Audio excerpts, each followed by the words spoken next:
So what is fermentation? Broadly speaking, fermentation is the transformative action of microorganisms. Now, if any of you have a biology background, you might already be shaking your head. For biologists, fermentation has a much more specific meaning. Fermentation is the production of energy without oxygen, anaerobic metabolism. In this sense, the cells of our bodies are capable of fermentation. And most of the, most famous, most widespread ferments, actually do meet that biologist's definition of fermentation, the production of alcohol from sugars, the production of lactic acid in sauerkraut or in yogurt. These are all examples of anaerobic processes. They are microbial transformations that do not require oxygen.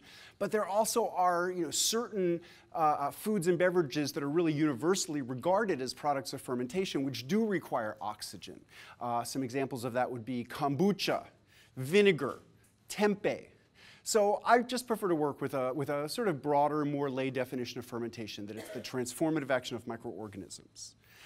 But we have to recognize that not every transformative action of microorganisms results in something delicious that we want to put into our mouths. And usually we do reserve this word fermentation to describe microbial transformations that we intend to eat or drink. But I think it's important to recognize that microbial transformations are also the reason why we reject food. And almost all of the food that we discard, that we throw into the compost, that we send to the landfill, the reason why we're discarding it is because of the transformative action of microorganisms. And so the frequency of food spoilage is some indication that there is an inevitability to microbial transformations of our food. And while I do not know about every culinary tradition that exists on this earth, I've been looking really hard for almost 20 years for a counterexample for a culinary tradition that does not incorporate fermentation. And I have not been able to find any, and I have become very skeptical that it is even possible for such a tradition to exist.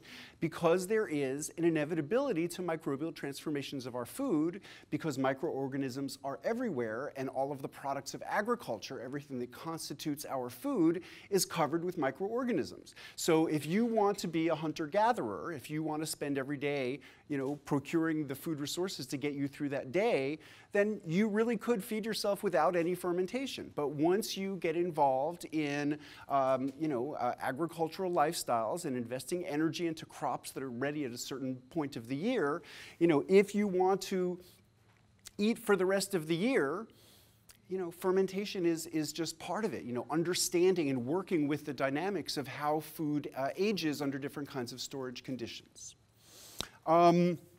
So certainly preservation is, the most compelling reason. Well, no, okay. The most compelling reason for people to ferment is to produce alcohol, and alcoholic beverages are, far and away the most widespread form of fermentation. Practiced, in most parts of the world at this point, in every part of the world where it's not specifically prohibited. People do indeed find that very, very compelling. But equally compelling, perhaps more compelling from a survival standpoint, is the ability of fermentation to preserve food. So we could think of some of the fermentation byproducts, specifically acids like lactic acid and acetic acid, and also to some degree alcohol, as biopreservatives. They're products of biological processes that enable us to preserve our food. And we live in a little bit of a historical bubble. Because I'm guessing that everyone in this room has a fermentation slowing device in their kitchen. That's what a refrigerator is. That's what a freezer is. But we have to understand, not everybody's always had a refrigerator in their home, and even in 2012, most people on this earth do not have a refrigerator in their home. And I'm not sure, given all the uncertainty about energy futures, whether we can safely assume that everyone will always be able to have have a refrigerator in their home. You know, and yet, you know, if you work in a restaurant, you have to go through this food safety training, and one of the, you know, sort of underlying principles is that it's dangerous to eat food that sits for more than 4 hours between 40 degrees and 140 degrees Fahrenheit. Now, you know, until 75 years ago, no one really had the ability to keep food below 40 degrees. So really, if it were so intrinsically dangerous to eat food that was left in this range, we wouldn't be here having this conversation. So, you know, clearly our ancestors, you know, figured out ways of preserving food. And fermentation is not the only way that people historically have been able to preserve food, but it is one of the very important ways, and certainly for, you know, in the realm of vegetables, it's been an absolutely, you know, critical means of preserving food and preserving nutrients so that people could feed themselves from the season of abundance to get them through the season of relative scarcity. So preservation has been a really important realm of fermentation, and it's not only sauerkraut and other vegetable ferments. You know, we could think of a block of cheese as a form of preserved milk. We could think of a salami hanging on a string in a delicatessen that doesn't even need to be in the refrigerator as a form of preserved meat. So, you know, for some of our most perishable food products, fermentation has been a means of extending its life. Now, you know, other than refrigeration, we have this other distortion in our sense of food preservation, which is canning. So, I mean, canning is wonderful. I practice canning. I like to do canning, but, you know, canning is not ancient. Canning was invented in the 1800s. In France, they call canning appertisation because they remember the name of Nicolas Appert, the man who invented the process. And canning is kind of the diametrical opposite of fermentation. Canning does have the potential to preserve food for much longer periods of time than fermentation, but because it involves the application of high heat, it, by definition, involves a diminishment of the nutrients in the food, whereas fermentation really preserves nutrients much more effectively and actually, in certain ways, actually enhances the nutrients in the food. So there's preservation. Now let's talk about nutrition. Nutrition is why many people are becoming interested in fermentation. Fermentation, it's hard to generalize about fermentation because there are so many different, you know, types and realms of fermentation. But broadly speaking, fermentation transforms foods in 4 ways. One would be predigestion, and I'll talk a little bit about each of these. 2 would be nutrient enhancement. 3 would be detoxification. And 4 would be live bacterial cultures themselves. So predigestion, that's the idea that during the fermentation, the microorganisms that are transforming the food are actually digesting it. And the significance of this is that, you know, dense compound nutrients frequently get broken down into elemental forms that it's easier for us to access. They become more bioavailable to us. I think that the most dramatic example of this is the soybean. So, you know, the reason why soybeans you know, became an almost singular replacement for meat and milk among vegetarian subcultures, you know, in the West, is that soybeans are considered to be the plant food with the most concentrated protein. But you never hear about people like cooking soybeans for 5 or 6 hours and then sitting down and eating a big bowl of soybeans. And if you want to do an interesting experiment, try it. And it'll be a memorable experience in your life, and you'll have painful indigestion, and you certainly will not be able to extract any of that protein out of the soybeans. You know, our human digestive systems cannot do that. Ruminant animals can. They have 4-chambered stomachs. You know, we are more limited in our digestive capacities, and we cannot. So the Asian cultures that pioneered soy agriculture developed all of these different ways of fermenting the soybeans. So there's, you know, soy sauce, there's miso, there's tempeh, there's natto, and many other more obscure Asian soy ferments. And, you know, they're very distinctive from one another in their flavors and their textures and other qualities, but what they all have in common is that that protein gets pre-digested into amino acids, which are the building blocks of proteins.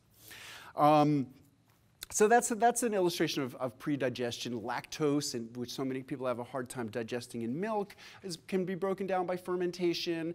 Even the gluten in wheat, in a mixed culture sourdough that has bacteria, that can be diminished over the course of it. It doesn't mean that all sourdough bread has zero gluten, but it means that it is diminished over the course of the fermentation, and the longer it's fermented, the less gluten will be in the bread. So that's pre-digestion. Nutrient enhancement is the idea that all fermented foods have elevated levels of B vitamins. Essentially, that is an accumulation of living and or dead microbial bodies. So if any folks here have ever had nutritional yeast, people use that as a seasoning, but also as a form of B vitamin supplementation, and it is simply dead yeast. All ferments have an accumulation of living and or dead microbial bodies in them, and these tend to accumulate B vitamins in the foods. In addition, different fermented foods have unique micronutrients which actually are the metabolic byproducts of specific organisms digesting specific substrates. But some of them are very significant and have been found to be very beneficial for us. So, sauerkraut and kimchi and related vegetable ferments have these compounds that are called isothiocyanates. No need to write it down or remember it, but it's a compound that's considered to be anti-carcinogenic. So it gives this food a real beneficial, specific quality for us. Natto, this Japanese soy ferment, which has never really gained a lot of popularity in the West because the fermentation creates this coating on the beans, which is kind of slimy, mucilaginous, which it does not hold great appeal to the Western palate.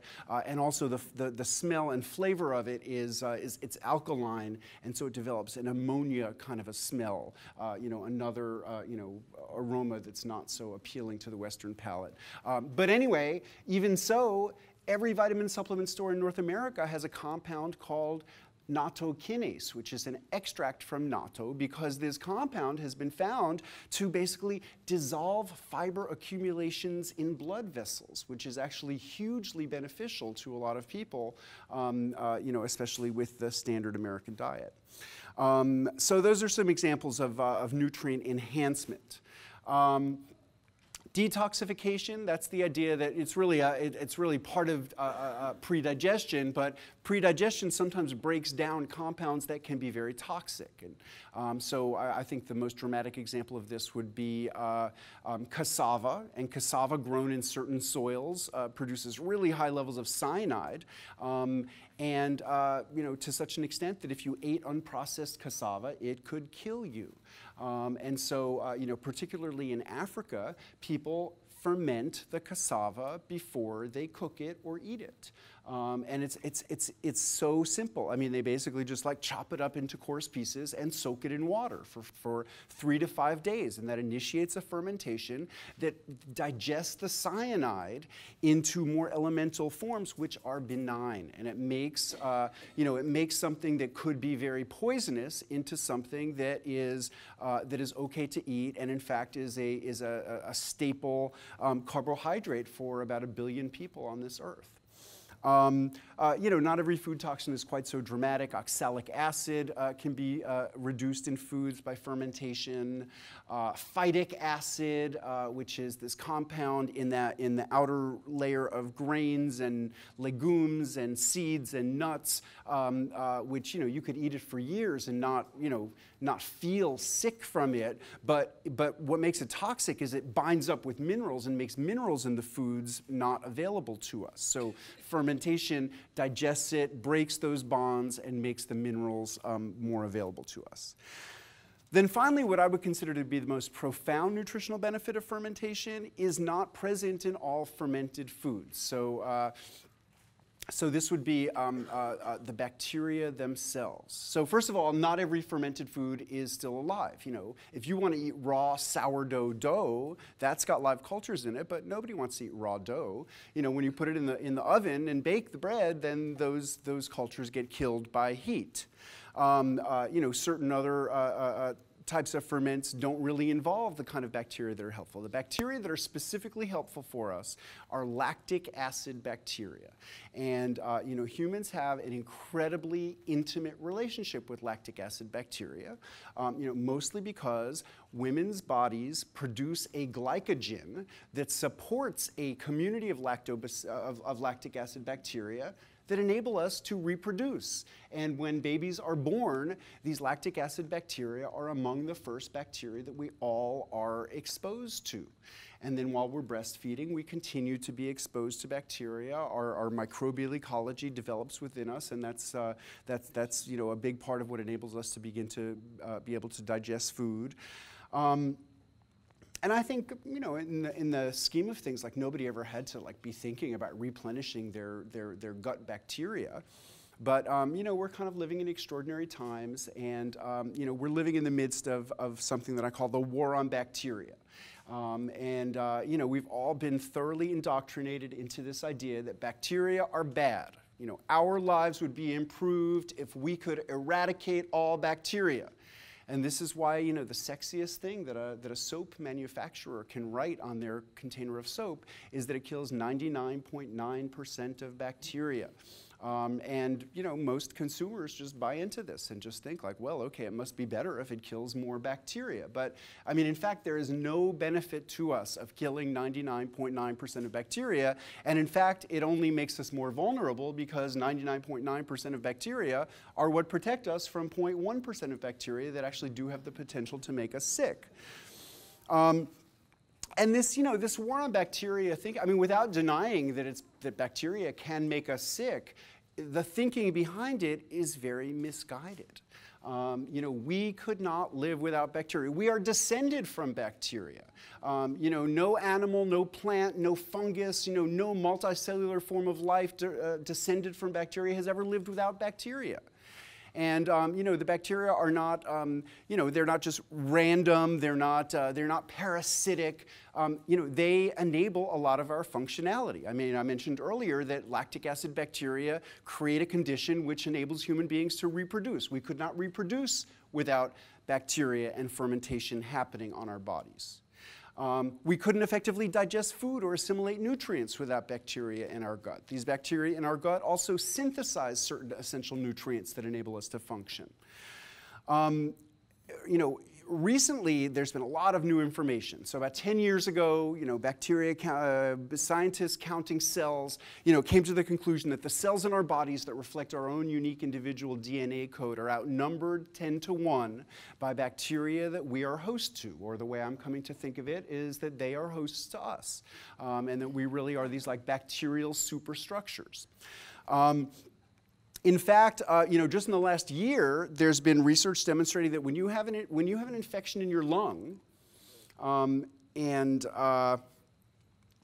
your body mounts an immune response, which really means that it sort of sends white blood cells that surround it, isolate it, and then basically swallow it up and make it disappear, that response is mediated by gut bacteria. Nobody really understands how this works, but it has been demonstrated in the laboratory that the gut bacteria are involved in initiating that response. Similarly, we have just figured out that our brain chemistry, the release of serotonin in our brains, is regulated by bacteria in our gut. So it is really sort of emerging that every aspect of our functionality involves these bacteria that we have been told all our lives are our enemies and just make us sick. So we really need to sort of start thinking differently about bacteria and our relationship to bacteria. So let me mention one other benefit of fermentation, which is fermentation creates strong flavors. And this is really what got me interested in fermentation. As a kid growing up in New York City, I just loved sour pickles. I wasn't thinking about fermentation. Nobody in my family was practicing fermentation. But for whatever reason, I was drawn to the flavor of sour pickles and just always loved to eat them, and I've always loved the flavor of lactic acid. If you walk into a gourmet food store and start thinking about the nature of the foods that we categorize as gourmet foods that we put up on this pedestal, almost all of them are products of fermentation. because fermentation creates strong flavors. And cheeses are fermented, olives, cured meats, every condiment that people like to put on their foods, if they're not fermented directly, as in soy sauce and fish sauce, then they are stabilized with a product of fermentation called vinegar. Ketchup, mustard, and mayonnaise and hot sauce are all stabilized with vinegar. And actually, ketchup derives from a Chinese word for fish sauce, which is really the mother of all condiments. So anyway, fermentation creates strong flavors. Not everybody necessarily loves every flavor of fermentation. Probably we can relate to that in the realm of cheese. So some of you are probably like me in really enjoying stinky cheeses that you could smell from across the room. And then once in a while I find myself in a fancy cheese shop. I buy a chunk of cheese like that. I bring it home. I invite some friends over. And some people share my passion for these strong flavors and aromas. And then some people walk in the door and they say, "What died in here?" And and they would never for a moment think about putting it into their mouths. So not everybody loves every flavor of fermentation, but it does create strong flavors. It does sort of mix things up and give our palates a little extra stimulation. Okay, let me talk a little bit about some fermentation concepts. So the title of my first book about fermentation is Wild Fermentation. This is not an expression that I made up. I mean, it's found throughout the literature. And what wild fermentation specifically describes is fermentation based on organisms that are spontaneously present on the food that you are fermenting. Now, of course, every food has a multitude of different kinds of organisms on it. So, okay, let's take this cabbage. Okay, let's say you cooked something with some cabbage. You used half of the cabbage. You have half of the cabbage left. You leave it on your counter. You go away. You forget about it. You don't get around to preparing something else with it. You could leave this for 2 days, you could leave it for 2 weeks, you could leave it for 2 months, you could leave it for 2 years. It is never going to turn itself into sauerkraut.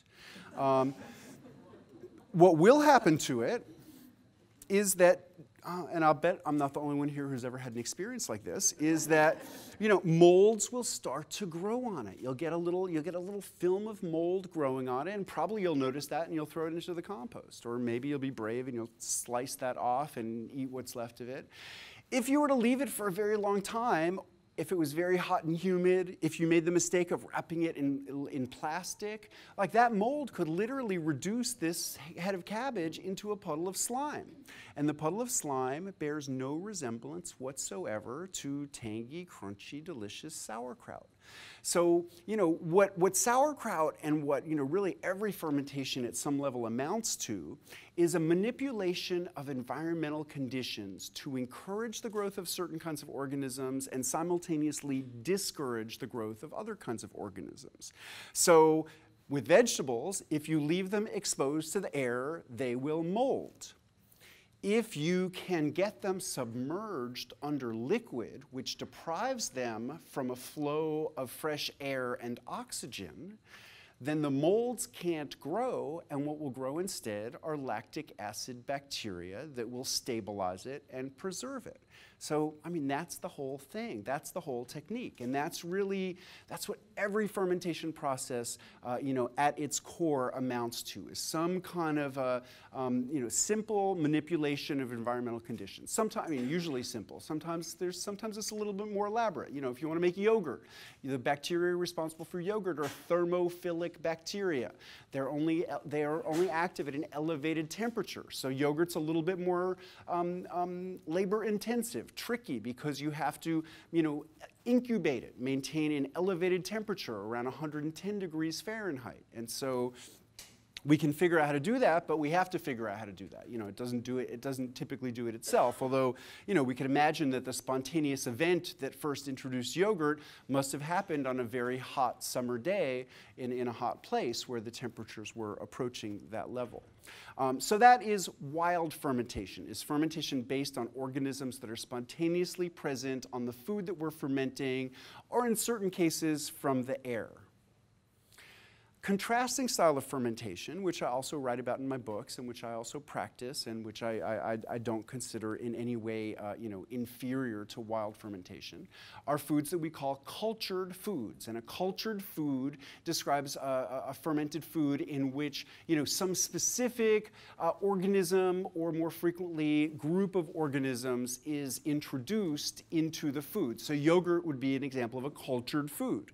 Even if the sort of initial event somewhere in the Eastern Mediterranean, which just conceptually must have been a spontaneous event, somebody liked it and figured out that the means of perpetuating it is you take a little scoop of the mature yogurt and introduce that into the next batch. So that's an example of culturing. And lots of fermented foods involve the introduction of some kind of a specific organism or group of organisms. Now, I just want to draw your attention to the fact that we use the same word, culture, to describe these little communities of bacteria that we transfer from one batch of yogurt into the next, that we use to describe language, literature, science, music, belief systems, religious practices, and really the totality of all the things that people seek to pass down from generation to generation. And I would suggest that, that as a group, fermented foods are more than incidental culinary novelties, and that they really are, essential cultural practices, and that they really, in some cases become integral to our sense of cultural identity. When you hear people's migration stories, people who were able to cross the ocean with their most precious belongings, they always brought their food cultures. They brought their sourdoughs. They brought their yogurt cultures or their other kinds of milk cultures. And this was just, just things not to be left behind. They're so, tied up in people's sense of their cultural identity. I've become friendly with this woman in California, Betty Steckmeyer, who founded and ran for 35 years a company selling food cultures called Gem Culture. She's retired now and passed the business to her daughter. But she married into a Finnish family. There's a big Finnish community in Fort Bragg, California. And the family she married into had a Finnish milk culture called Vili that they brought over from Finland. And Vili's a really fun, cultured milk to work with. It's got this sort of like extreme viscosity. Like you sort of, when you pour it out of a pitcher, you kind of have to cut it with a knife, or else it'll just pull it all out. It's got a really mild flavor, but this kind of extreme texture. But anyway, Betty found herself caretaking for her husband's uncle at the end of his very long life. And she tells me the story that one day, this fellow, Van, kind of called her into the room with some urgency and sat up in bed and said, "You're going to take care of the culture." And she reassured him, like, "Yes, I've been propagating this for 30 years, Van. I know how to do it. I've been sharing it with people all across the United States. I'm very committed to continuing to grow it and keep it alive." And the next time she went into the room, he had died. And to her, that was really his parting concern. Like, he needed reassurance from her that, that this cultural continuity would go on. And for him, like this fermented milk product was the living embodiment of the culture that he had left behind in Finland, but that his family had maintained and that he had maintained. And it was really just the reassurance that he needed to be ready to, let go and die and pass that on to the next generation. Okay, let's talk about some fermentation concepts. So that's wild fermentation. That is, this is culturing. We'll talk about how to make sauerkraut now. So, the most famous vegetables for sauerkraut are certainly, cabbages, maybe radishes. But really, you can apply this process to any vegetable you want. There's no vegetable that you couldn't incorporate, and you can go beyond vegetables. You can add fruits. I met this woman whose grandmother was from a town in Poland where they add mashed potatoes to bulk it up, and that's really cool and weird, making it with mashed potatoes. And then it turns out that in Korea and in China, sometimes they put sticky rice into the kimchi. You can put fish in. In Korea, they typically do this, except in the mountainous areas far from the water, they sometimes use beef broth as their brine. This is an extremely versatile process. You can use fruit. In Russia, typically they put cranberries and apples in their sauerkraut. Any kind of seasoning. I mean, some of them are traditional. And juniper berries, caraway seeds, dill. In Korea, they would typically put hot chili peppers and garlic and shallots and ginger. But you can use anything. I mean, you can use turmeric. I've had some really wonderful curry krauts. You can be very experimental with this. Typically, you shred the vegetables. Shred, chop, otherwise expose surface area. That's what it's about, exposing surface area. Because remember, the objective is to get the vegetables submerged under liquid. If they're not submerged under liquid, then they're exposed to the air and they will typically mold. But you can do whole vegetables. I mean, the pickles that got me interested in fermentation were whole cucumbers. We all know how watery cucumbers are, but unless you chop up the cucumber, you can't pull the water out of the cucumber. So if you want to leave any vegetable whole, then what you need is to cover it with water, typically salty water that we call a brine. But in the sauerkraut method, you don't need to add any water. The water is in the vegetables, and once you expose surface area by chopping up the vegetables or shredding them, then it's easy to pull the water out of the vegetables. So what we've already done is shredded the vegetables. I salted them lightly. A lot of people get really stuck on how much salt do you need to use. Also, people get stuck on just the safety issue. I'd say the number one question that I have fielded is how can I be sure I'm getting the right bacteria growing? How can I be sure that I'm not going to end up with botulism, E. coli 0157, salmonella, and the thing is that none of these food poisoning organisms that we know the names of can survive in an acidic environment, which is why acidification is such an effective strategy for food safety. And with regards to this particular food, I mean, I don't want to tell you that there is never any chance of danger from any kind of fermented food, because certainly, like the word botulism comes from the Latin word for sausage, botulus. So certainly in the realm of fermenting sausages and some of the fish ferments. I mean, there is the possibility of botulism if you do not fully understand the parameters for safety. With salamis, it involves the use of nitrite and nitrate to prevent the growth of botulism during the lag period before acidification occurs. But in the realm of fermenting raw vegetable matter, this is the safest food that there is. Like, according to the USDA, there never has been a single case of food poisoning documented from fermented vegetables. And we know that we can't say that about raw vegetables because, every year we hear about people getting sick from spinach, from lettuce, from tomatoes. This year it was from cantaloupe. So, there's always the possibility of incidental contamination. Usually it has to do with manure from a factory farm uphill, running down and running over a field of vegetables. It could also just happen in handling. It could be that someone handling the vegetables, had been like picking their nose, scratching their butt, going to the bathroom, whatever it is, and failing to wash their hands. But let's say that, some vegetable that we were making sauerkraut out of had one of those things happen, had either, been contaminated on the farm or in its handling. Well, I mean, the incidental contaminants cannot outnumber the indigenous population of bacteria in the food, and so they are dominated by the indigenous lactic acid bacteria. And as those bacteria begin to acidify the environment, they would destroy any of the introduced contaminants.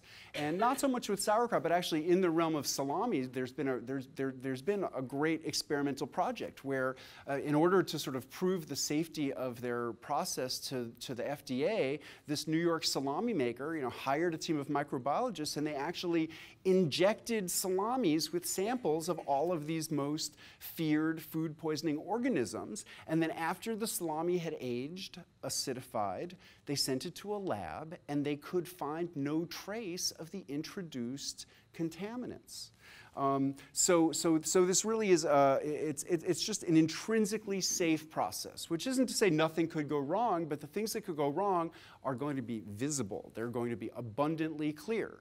So I'll bet people in this room have had surface molds. Has anyone here ever had surface molds on their ferments? So, I mean, that's like, the number one problem that people encounter. So we're setting up this whole elaborate, well, it's not that elaborate. We're setting up this whole, this whole scenario of getting the vegetables submerged to protect them from oxygen, but then the surface is exposed to the air, is exposed to oxygen. So, the permaculturalists tell us that the edge is the site of the greatest biodiversity, and every crock of sauerkraut is a really nice, vivid illustration of this idea, because that's where you get the molds growing, is at the edge where it meets the air. So, there are some engineered solutions to this. I mean, there are these fancy crocks imported from Germany called harsh crocks that actually have there's a little V around the edge of it that you fill with water. It's like a moat. You put a lid into that moat, and what it does is it creates an airlock, so that the air from outside the crock can't flow into it, but the pressure that builds up inside from the production of carbon dioxide can release, sort of burp out of it. So, that's a way to prevent surface molding. I don't use those because I am kind of compulsively interested in smelling and tasting my kraut as it develops. And if you, use some system that's engineered to keep the air out, if you keep on opening it up to smell it and taste it, then you are defeating the purpose of it every time you taste it. So I just don't worry about it, and I just, if mold develops, I scrape it off. So what we've got here is a green cabbage, a red cabbage, some carrots, some radishes, a few different kinds of radishes, these black Spanish radishes that are really my favorite. We've got daikon radish, we have some red radishes, we have a bunch of garlic in there, and then we just lightly salted it. I don't typically measure the salt. You don't have to measure the salt either. You know how, if you look through The Joy of Cooking and, make a soup in The Joy of Cooking, it never tells you how much salt. It says salt to taste. And you've probably noticed that we don't all have the same, subjective opinion about how much salt. So I like to lightly salt the vegetables as I am shredding them. And then after I mix everything up really well, I like to take a piece, taste it. Okay, I think that's perfect. I'm not going to add any more salt. It's always easier to add salt than it is to subtract salt. Although it's not impossible. If you find that you just made it way too salty, just cover it with water, let it sit for a few minutes, and then pour some of the water off, and it will take salt with it. But you might get a much stronger flavor if you never add water to this at all. So vessels, I mean, I think for someone who's never done this before and is, hopefully thinking about going home and trying this, this is a perfect vessel. You probably already have some of these sitting around in your home. It's easiest to use a wide mouth jar, but you can work with a mayonnaise jar or whatever you have. Crocks are wonderful. I've got ceramic crocks in all sorts of sizes and shapes. I also work with oak barrels. I have this 55-gallon oak barrel that I got from the Jack Daniel's distillery. And a week from today, I'm going to go with some friends to my friend's biodynamic farm, and we're going to fill up a pickup truck with about 500 pounds of daikon radishes, and then we'll go home and shred them and fill up that. We'll shred about a third of them, probably slice about a third of them, and leave a third of them whole, and fill up this barrel with those. I mean, you could use something like this, but I think people have a lot of misgivings, rightly so, about working in plastic. The material used specifically specifically want to avoid is metal.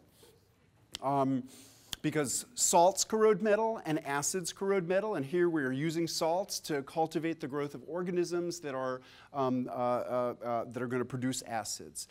You could use solid state stainless steel, but no household implements are solid stainless steel. They all just have a thin stainless coating, and anywhere where they get scratched, they have the potential to start to corrode. It's fine for mixing the vegetables. You could even serve it in there, but you don't want to leave it for long periods of time in metal, or it could start corroding the metal. So, and then, you can season this however you want. Make it spicy, any kind of combination of vegetables. I mean, you could use any vegetable. It doesn't mean that every vegetable is going to taste equally delicious when you ferment it. For instance, you could ferment kale.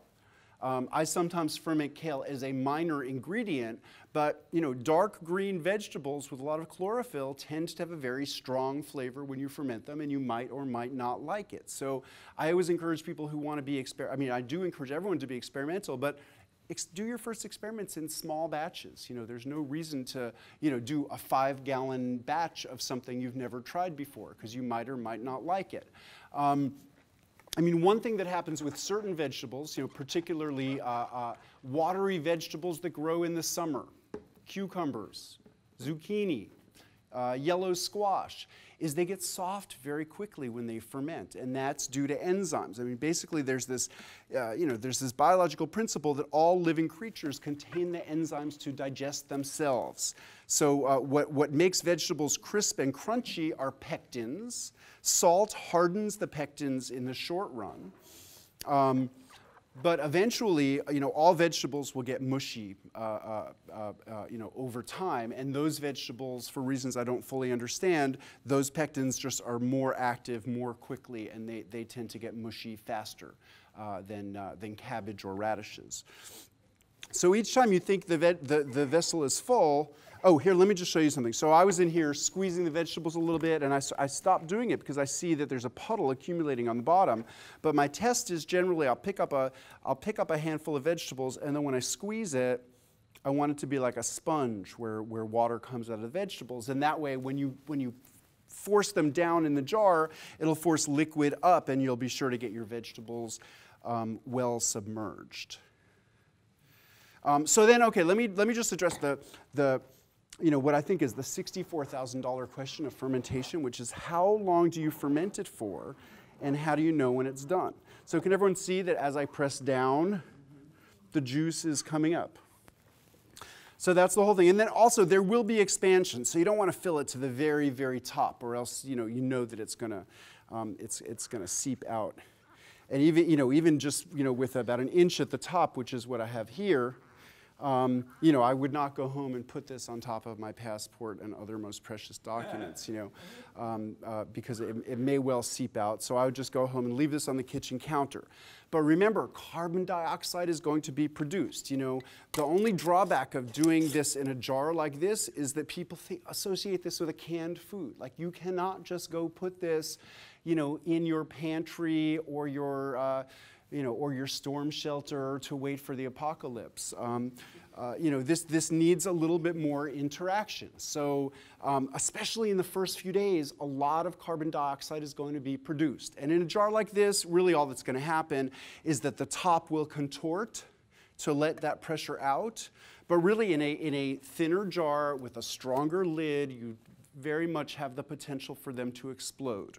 And not so much with fermenting vegetables, but with carbonated, lightly fermented beverages, like fully fermented alcoholic beverages. It's not a problem to seal them, but when you take something that's still sugary, something like kombucha, something like naturally fermented sodas, when you seal them into a bottle, you're pretty much creating a bomb. And so you want to monitor them very closely. What I like to do is bottle at least one of each batch in a recycled plastic soda bottle, so I can feel how pressurized it's becoming, and move it into my fermentation slowing device, my refrigerator. Once it becomes carbonated so it doesn't explode. With these, you don't, there's not as much potential for explosion, but I have heard of it happening. So what I do is I like to, leave it on my kitchen counter somewhere where it will be in my consciousness. And when I wake up in the morning after I made it, and I'm making my tea, I just loosen that and release some of the pressure. And while I'm at it, I might just take off the lid and press down. So how long do I ferment it for? A lot of the contemporary literature assumes that we require immediate gratification. And they're probably not so far off. And they'll say, fermented for 2 or 3 days. And that's a reasonable answer to the question, but certainly not the full potential of this food. Then you get one of those harsh crocks from Germany that you can't open and keep on looking at it and smelling it and tasting it. And so they pick a date that I consider somewhat arbitrary, and they say 2 to 3 weeks. And that's another reasonable answer to the question, how long do you ferment it for? But it's also not the full potential of the food. Then, if we think about the agrarian history of a food like this, where, people harvest it, at fall harvest time in, cool temperate climates. So, in Massachusetts, it's probably just about now or maybe 2 weeks ago that people were harvesting their cabbages and their radishes. And then they're going to eat it all the way until they start having fresh vegetables the next spring. So maybe that would be June. October to June, that's 8 months. So, your average fermentation time would be, a few months. And that is another perfectly reasonable answer to the question, but also not necessarily the full potential. When I visited a farm in northern Vermont called Flack Family Farm, where they have a business selling sauerkraut, and Doug Flack disappeared into the cellar. And he came up with kimchi that had been sitting in a barrel in his cellar for 3 years. And it didn't really taste very different than it would have after a couple of months. I mean, it really just reaches a stage of acidity. A salty, acidic food in a cool place, really is stable. Now, where I live in Tennessee, it could never make it through the whole summer. It'll just eventually those enzymes that digest the pectins will get active in the heat of the summer, and it'll just turn into baby food. So I was very enthusiastic when wild fermentation first came out, and I did this 5-month cross-country sauerkraut roadshow. And I started out on my journey with, with buckets and buckets and crocks full of sauerkraut. And everywhere where I stopped, I was sharing free tastes of sauerkraut with people to get them to talk to me. And I started out with 6-week-old sauerkraut, which kind of for me is the gold standard. I mean, that's about how long I love to do it for. I was in Albuquerque, New Mexico at the food co-op there, and this Austrian woman talked to me for a long time before she would taste my sauerkraut, and then she finally tasted it, and then her pronouncement was, "That's very good for coleslaw." And it turned out that to her Austrian bred palate, what I was serving was not really mature enough to legitimately be called sauerkraut. And then what I subsequently learned is that in Austria, they like it when it gets soft. Exactly the point at which I want to start throwing it into the compost is when they think it's getting ripe. So then my contrasting experience is that a few weeks after that, I ran out of sauerkraut. Or I ran out of mature sauerkraut. But I was doing little demos every day, so I had sauerkraut that was about 3 days old. And at first I felt embarrassed to be serving that to people because it's not that sour. I mean, it certainly is beginning to be transformed. The flavor's changing, the texture's changing, the appearance is changing. But it's not that sour. But all these people started saying to me, "That's the best sauerkraut I ever had in my life." Or, "I thought I didn't even like sauerkraut, but that's delicious." So guess what? Not everybody likes the same things. And that's one of the great benefits of making it yourself. You can ferment it for a long time and let the acids accumulate and make it really, really sour, or you can ferment it for just a few days and make it pretty mild. You could make it salty if that's what you like. You could make it minimally salty if that's what you like. You could make it super spicy if that's what you like. You could make it not spicy or just subtly spicy. But this is an incredibly versatile food. There's not just one way to do it. And one of the really fun things about making it is you can make it how you like it. And if you don't know yet how you like it because you really have only tried what's commercially available, then what I would say is make a jar of sauerkraut like this and leave it on the kitchen counter and try some after 3 days. and then pack the rest of it down so it's submerged under liquid again, and then try some 3 days later, and then just keep trying it at intervals, and you know, and you know, you'll learn what the spectrum of flavors that's possible is, and figure out what you like. And if you ever reach a stage where the last time you tasted it, you liked it more than this time, then that's the time to put it into your fermentation slowing device and slow it down. Just put it in the refrigerator. Work with it. So, that's the basics of making sauerkraut. Now, somebody came in here today saying that they specifically wanted to learn about kefir. Because I did mention in the description of this kefir. I don't have kefir grains with me, but I want to talk about them. So kefir, something that's completely different, that's called water kefir, which is really a Mexican culture called tibicos, kombucha. These are examples of cultures which have evolved into distinctive physical forms. They are called SCOBYs, S-C-O-B-Y, which stands for symbiotic communities of bacteria and yeast.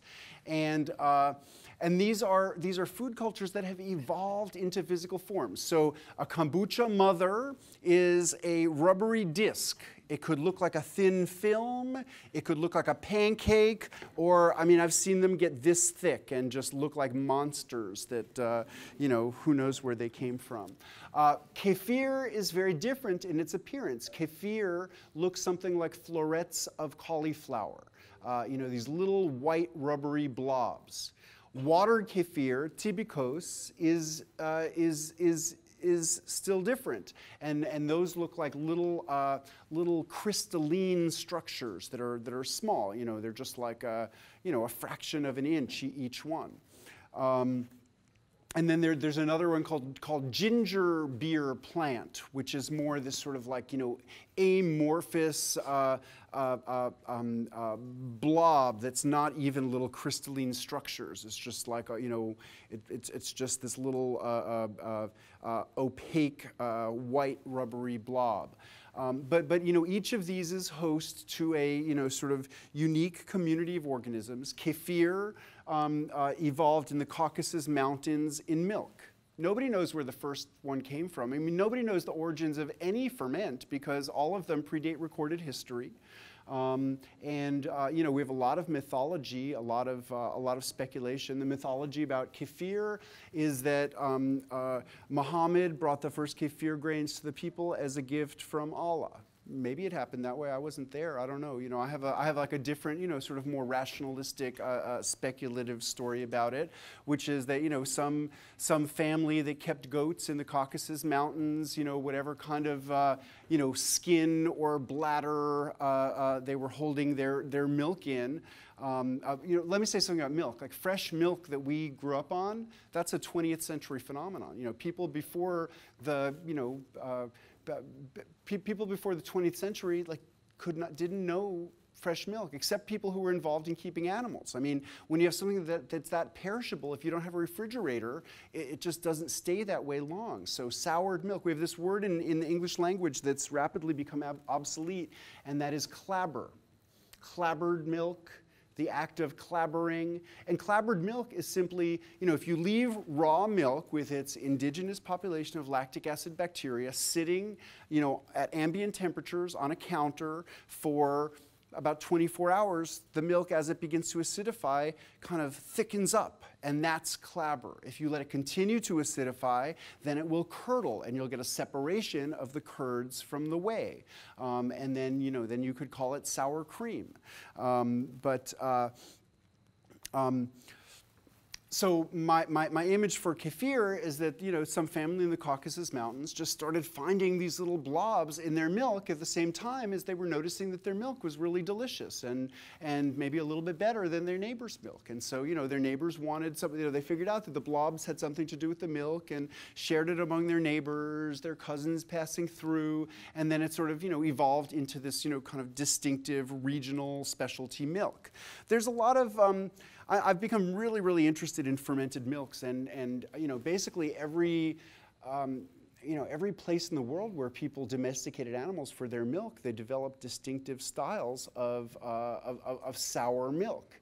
And part of globalization is linguistic globalization, and our word yogurt has just come to be applied to a vast array of different styles of cultured milk. So we call the cultured milk of India yogurt, and the cultured milk of Turkey yogurt, and the cultured milk of Greece yogurt, but really it evolved in somewhat distinctive ways in all of these places.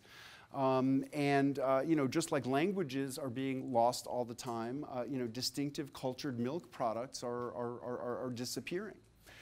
But kefir is one of them. Kefir is much easier to make than yogurt because there's no temperature manipulation involved. But any of these scobies becomes a bit of a responsibility. It's like having a pet. Yogurt you could make. I've been maintaining some yogurt cultures that I've been doing for some years now.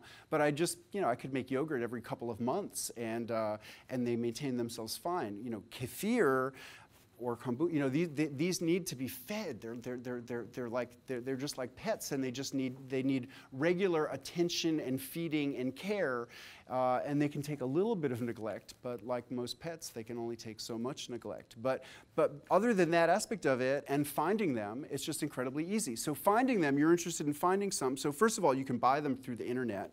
If you look on my website, and in my books, I have some links to where you can find them. But so the other thing about these scobies is that they grow with every batch. Every time you feed milk to it, it grows. So the people who keep it all are always eager to find other people who are interested in them, just as the kombucha makers are always interested in people who are ready to take on a kombucha to bring home. It's really wonderful to have seaweed as an element with cabbage and other land vegetables. So what I do is I typically use scissors and cut dry seaweed up, if you're working with dried seaweed, and then rehydrate it in a little bit of water, kind of as little water as you can get to cover it. And then I go ahead and throw that water, since it's absorbed lots of the seaweed flavor and nutrients into the batch. If you were working with fresh seaweed that had never been dried, I would just chop it up into small bite-sized pieces and mix it in with the lightly salted vegetables. You probably don't need to use as much salt because the seaweed would contribute some salt. But yeah, seaweeds ferment really beautifully. Well, one of the aspects of kefir, this very elaborate community of microorganisms, is that yeast is part of it. And yeast ferments lactose, the milk sugar, into alcohol. So true kefir has a small proportion of alcohol. Small but bigger than 0.5%, which is what sort of defines an alcoholic beverage in the United States. So the commercially available kefir in the United States is not made with the historic kefir grains. It's made with basically fragmented, basically they've taken certain of the bacteria out of that, and it's a lovely cultured milk product, but I actually think that it is not reasonable to call it kefir, because kefir refers to a very specific thing. So no, I prefer true kefir to the kefir that's commercially available. And the same thing is happening with kombucha, where some of you might have heard about the scandal a few years ago when Whole Foods found greater than 0.5% alcohol in kombucha and took all the kombucha off the shelves. And some of the kombucha makers have actually figured out production methods that could minimize the potential for alcohol. I mean, the thing is that kombucha involves oxygen. As long as there's oxygen, there's not much potential for accumulating alcohol, because the alcohol that's produced turns into vinegar, which is also part of that community. But as soon as you seal it in a bottle and there's no oxygen, then there's much more potential for alcohol accumulation. So some of the kombucha manufacturers are working with the traditional kombucha culture and just making their practices such that they minimize the alcohol production by, as soon as they're sealing it, getting it into refrigeration so there's no chance for accumulation of alcohol. Other kombucha manufacturers have ceased to work with the traditional kombucha culture and instead are working with sort of isolated bacteria from the community rather than the full culture. And really, like, this has been the thrust of microbiology's contribution to food fermentation is, basically deciding that the traditional communities that people have worked with and perpetuated can be improved by isolating specific organisms and propagating with them. I mean, even with yogurt. I mean, I'm sure I'm not the only one here who made yogurt. How many people have ever made yogurt? Okay, so you go to the store, you buy some plain yogurt, you start with that. Your first generation, if you get the temperature regulation right, is great, nice and thick. Then your second generation, it's like a little bit runnier. Then the third, fourth, by the time you get to the fifth generation, you can't recognize it as yogurt. This was just a big paradox for me because, how could this food ever have been survived and passed down through the generations if it couldn't perpetuate itself?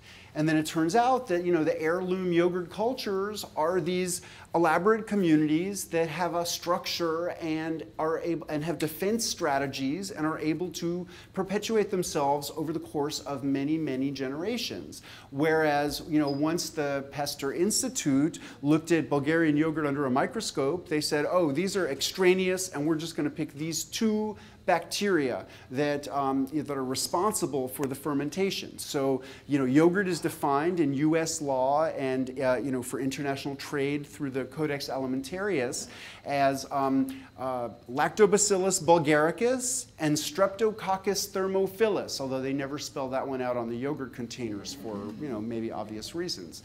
But anyway, but when you just take two individual bacteria and join them, that does not make it, it's like an arranged marriage, it's just sort of like it just doesn't give you the same kinds of, community dynamics that defends itself that an evolved community that's been passed down through hundreds of generations does. So when I finally got a hold of an heirloom yogurt culture, which I did through the internet, and through the magic of the internet, they're available pretty widely.